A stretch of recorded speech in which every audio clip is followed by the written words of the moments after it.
প্রতিদিন রাত্রে ঘুমানোর সময় এই দুটো কাজ করুন। যেদিন আপনার দোয়াটা কবুল হয়ে যাবে সেদিন আপনি কি করবেন?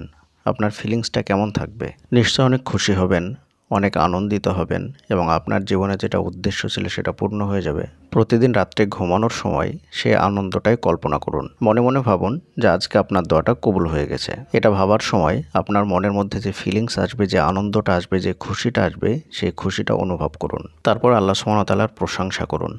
আল্লাহকে শুকরিয়া জানান যে আল্লাহ, তুমি আমাকে অনেক কিছু দিয়েছো জীবনে, অনেক নিয়ামত দিয়েছো, যেই নিয়ামতগুলো আমি তোমার কাছে চাইনি, কখনোই চাইনি, এবং এই নিয়ামতগুলো যদি তুমি আমাকে না দিতে তাহলে সেগুলো আমি কখনোই পেতাম না।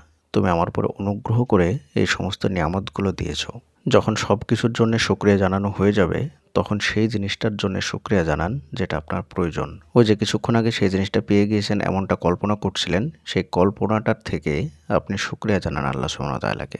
হ্যাঁ, সত্যি আল্লাহ সুবহানাহু ওয়া তাআলা আপনার সেই দোয়াটাকে কবুল করে নিয়েছেন। যার কারণেই আপনি আল্লাহ তাআলার প্রশংসা করছেন, শুকরিয়া আদায় করছেন। দেখবেন খুব অল্প দিনের মধ্যেই আপনার সমস্ত দোয়া কবুল হয়ে যাবে ইনশাআল্লাহ।